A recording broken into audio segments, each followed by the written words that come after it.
En route pour demain, présenté par Pauline Ducamp sur BFM Business et Tech & Co.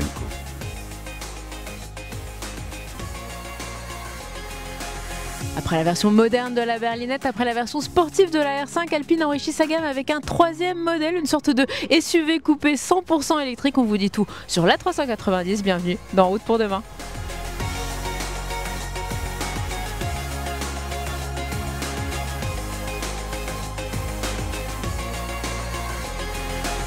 Alpine étoffe sa gamme électrique. Alors la marque sportive de Renault a dévoilé en grande pompe fin mai l'A390. Alors en présence de ses plus prestigieux ambassadeurs, le pilote de Formule 1 Pierre Gasly et puis le champion du monde de football Zinedine Zidane. Alors l'A390 c'est un SUV 4,62 m de long, donc c'est un modèle assez grand, plutôt familial, et en fait il s'inspire directement du concept qu'on avait découvert l'automne dernier au Mondial de Paris, l'A390 Beta. Ce modèle il est crucial dans la stratégie de croissance d'Alpine, et ça Luca De Meo, le directeur général de Renault, l'a martelé lors de la cérémonie de présentation le mois dernier du véhicule. Alors on trouve tout de suite notre journaliste auto BFM Business Tech & Co Julien Bonnet devant la caméra de Marie Mabillet pour nous faire découvrir ce nouvel A390, un premier tour de propriétaire. Ils ont pu découvrir ce modèle à Dieppe en Normandie juste après la cérémonie de présentation dans le berceau de la marque.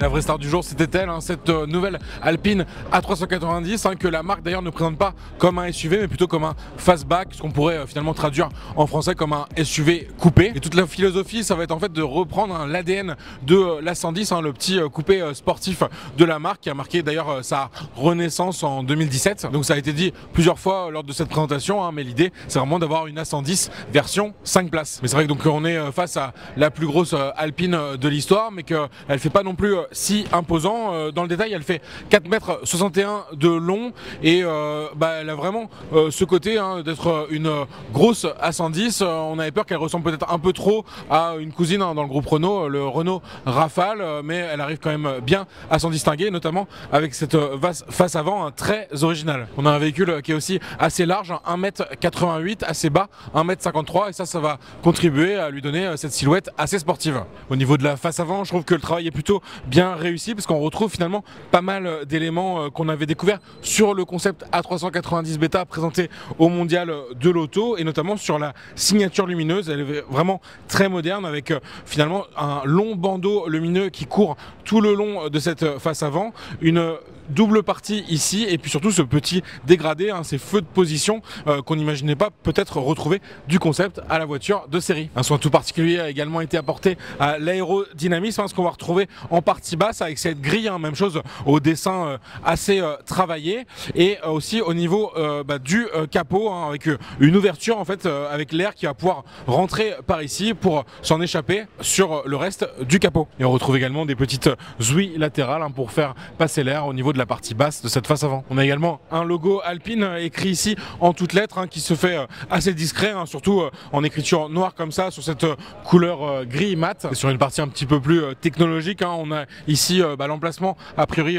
pour le radar qui est sous la plaque d'immatriculation, et la petite caméra avant qui est vraiment comme ça frontale mais qui est plutôt bien intégrée juste en dessous ce bandeau lumineux. On découvre le profil de ce nouvel A390 avec en effet cette silhouette de fastback, cette position assez basse, on voit que je suis quand même plus grand que le véhicule, et puis les petits détails, ce logo Alpine bien sûr qui a la flèche toujours tournée vers l'avant et donc qui est en position miroir de l'autre côté. Et à noter aussi que sur cette Alpine A390 on aura le choix entre des jantes 21 pouces ou 20 pouces. Cette Alpine A390 il sera produit à l'usine de Dieppe, et donc on retrouve logiquement le petit drapeau bleu blanc rouge comme sur l'aile arrière des Alpines A110. On remarque aussi qu'on a des poignées affleurantes à la carrosserie qui sont même intégrées à la portière arrière, et c'est d'ailleurs une différence notable avec le concept qui avait des portières antagonistes avec l'absence de montant central, mais ça on savait très bien ça serait pas conservé sur la version de série. Certes la consigne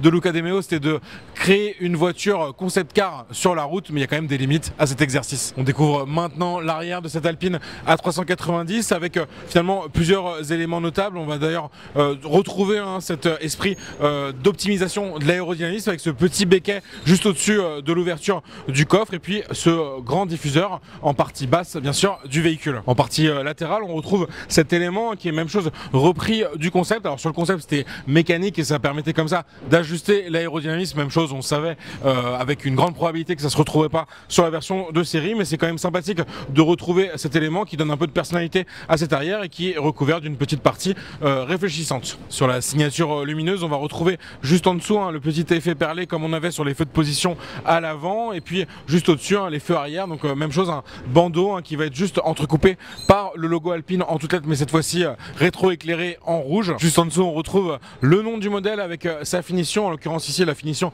haut de gamme GTS, et puis comme je suis à l'arrière je vais en profiter pour ouvrir le coffre, et donc un coffre qui offre un volume de 532 litres et ça c'est tout simplement forcément le plus grand jamais proposé sur une Alpine. On vient d'ouvrir le capot et non il n'y a pas de frunk, de coffre avant sur cette Alpine A390 qui aurait pu compléter le volume de coffre déjà assez important à l'arrière. Bon, c'est vrai que je suis d'accord Julien, on dirait vraiment une version agrandie de la 110 même si on parle d'un SUV coupé. Alors est-ce que quand on rentre dans l'habitacle, eh bien on a autant d'évolution que finalement sur le design extérieur?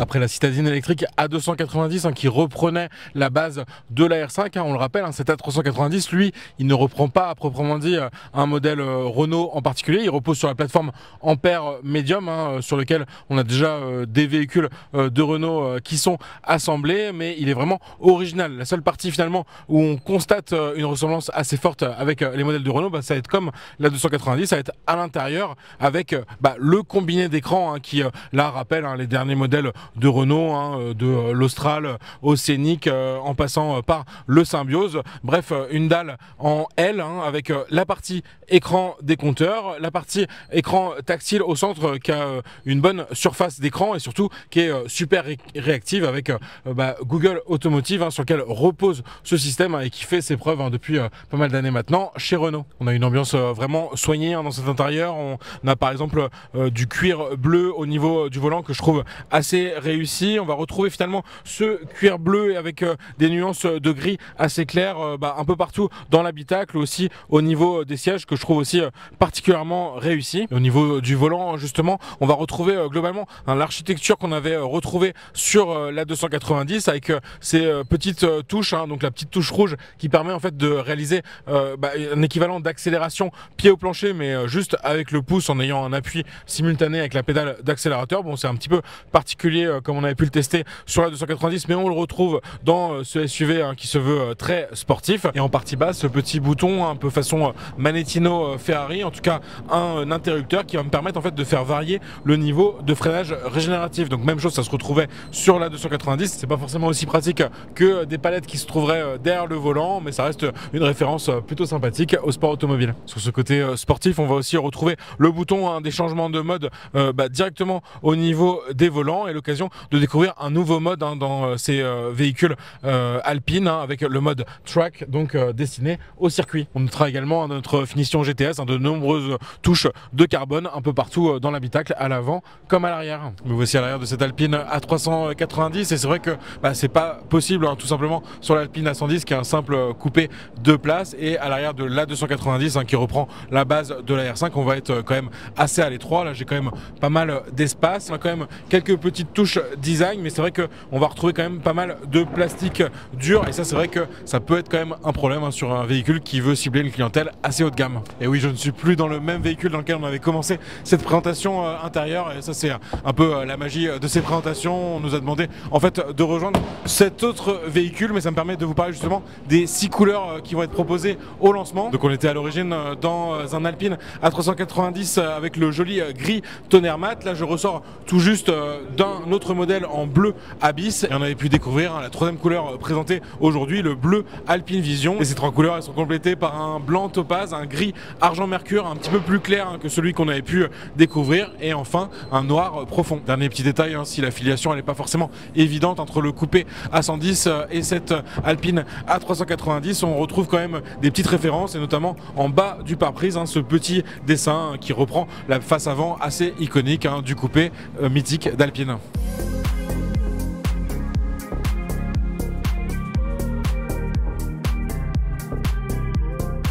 Combiner un ADN sportif et puis un modèle grand public, c'est tout l'enjeu avec cet A390. Alors justement, comment ce nouveau modèle va s'insérer dans le business model global de la marque Alpine? On en parle tout de suite avec notre invité au micro de Julien Bonnet.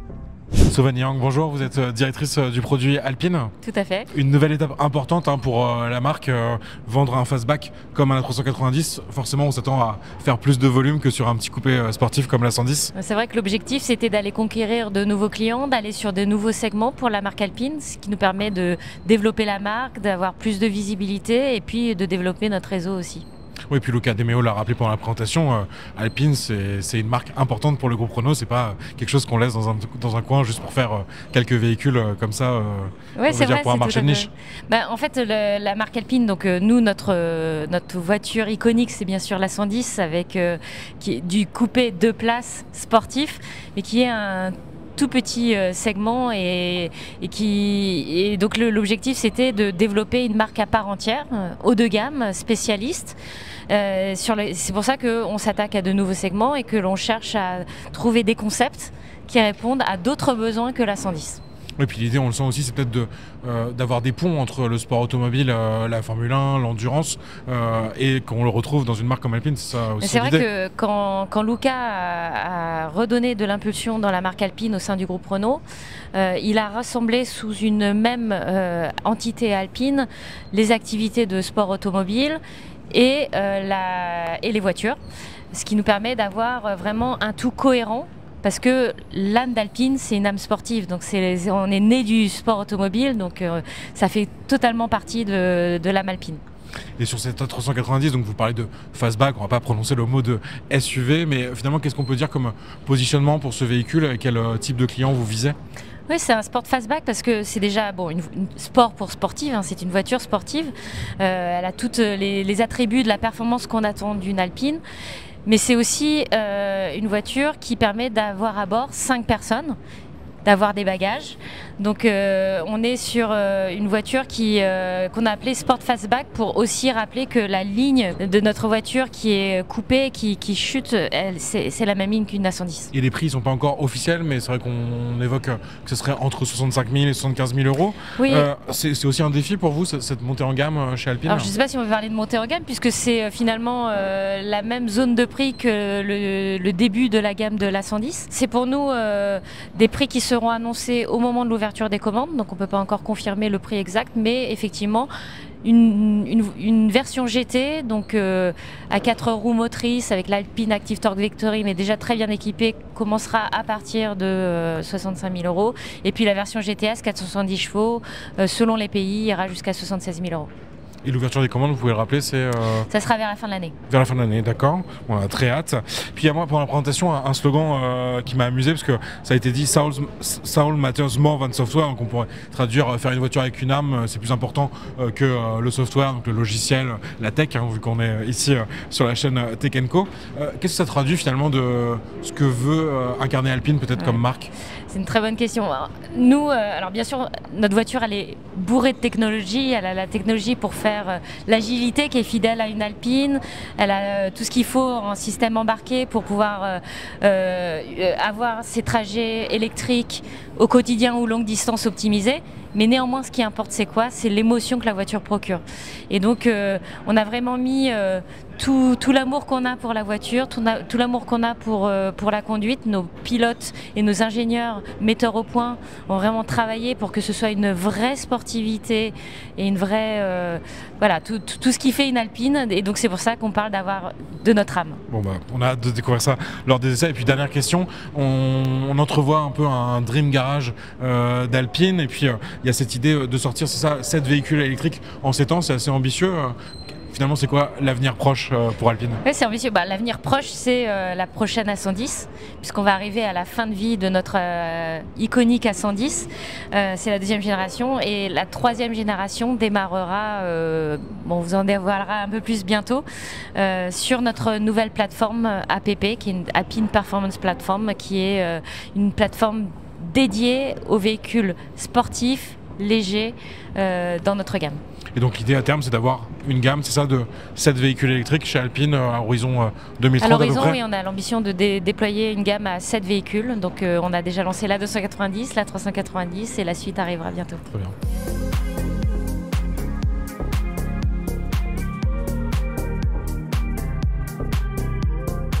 Comme le disait notre invité il y a quelques instants, eh bien cette A390 va répondre à d'autres besoins clients que ceux que pouvait assurer la 110 coupé, la nouvelle berlinette. Mais il y a un élément qui va rester intangible, c'est le Made in France. Cet A390, il est fabriqué à Dieppe, dans le berceau historique de la marque. Visite guidée de l'usine avec Julien Bonnet et Marie Mabilet. Et oui, car cette SUV A390, c'est un troisième véhicule dans la gamme Alpine, mais un deuxième véhicule en production ici à Dieppe. En effet, la citadine électrique A290, elle est assemblée comme sa cousine la R5 à l'usine Renault de Douai. Donc l'enjeu il est assez énorme pour ce site parce que c'est vraiment accueillir un deuxième véhicule qui se destine en plus à être produit à des gros volumes. Ici on compte en effet 377 collaborateurs, il y en a 80 qui ont été recrutés spécialement pour justement cet agrandissement de la ligne et produire sur une même ligne à la fois les A110 et les A390. Donc on a pu voir l'adaptation sur la ligne de production avec des machines qui ont été ajoutées pour faciliter bien sûr l'assemblage du véhicule et un processus qui se termine par un contrôle qualité très poussé. On a en effet un niveau de finition attendu au plus haut niveau chez Alpine et donc la marque elle insiste pour vérifier chaque aspect en fin de production. Pour se rendre compte, l'an dernier c'est 4423 véhicules des Alpine A110 qui ont été assemblés en 2024 sur ce site et plus de 25 000 A110 depuis la renaissance de ce modèle en 2017. Donc c'est tout l'enjeu, passer d'une production relativement limitée sur ce marché découpé sportif à un marché à plus haut volume, mais l'usine elle saura s'adapter en ajoutant par exemple une équipe pour renforcer bien sûr le rythme de production. Comme on est ici à l'usine, c'est l'occasion de vous parler justement des spécificités de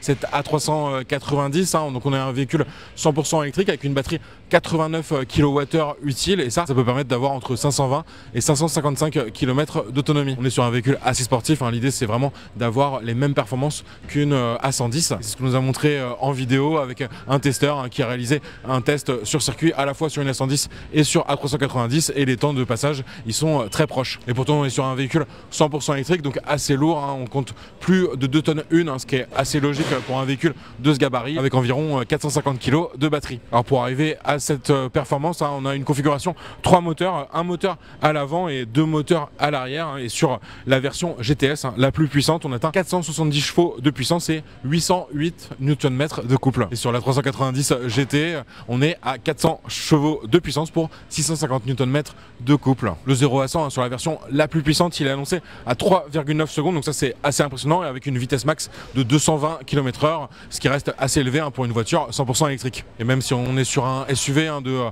plus de 4,60 m, donc bien plus gros que la berlinette, l'idée c'est d'avoir la même agilité, et donc pas de roue arrière directrice par exemple, mais un système en fait de active torque vectoring. En fait en gros les deux moteurs électriques ils vont pouvoir agir indépendamment sur les roues arrière et en fait tout ça va permettre d'avoir notamment des temps de passage très rapides en virage. Donc c'est pour ça qu'on a hâte d'essayer ce véhicule. A priori les sensations elles sont très proches de celles qu'on peut avoir dans une A110 et donc le cahier des charges c'était ça, avoir vraiment une version SUV, enfin en tout cas 5 places de la berlinette pour des trajets en famille par exemple dans une Alpine.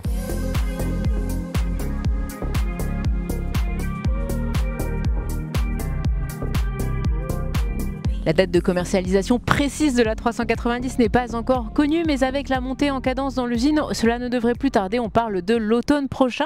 Quant à la fourchette de prix, on l'estime pour un prix de départ entre 65 et 70 000 €. On est finalement plutôt dans la fourchette basse chez Alpine si on fait une comparaison avec la supercar de la marque, la 110R, qui elle dépasse allègrement les 100 000 €. Merci beaucoup à Julien Bonnet et à Marie Mabilet pour avoir réalisé cette émission. Merci à vous de nous avoir suivis. Prenez soin de vous et on se retrouve la semaine prochaine sur Tech & Co dans En route pour demain. En route pour demain, la mobilité sous toutes ses formes sur BFM Business et Tech & Co.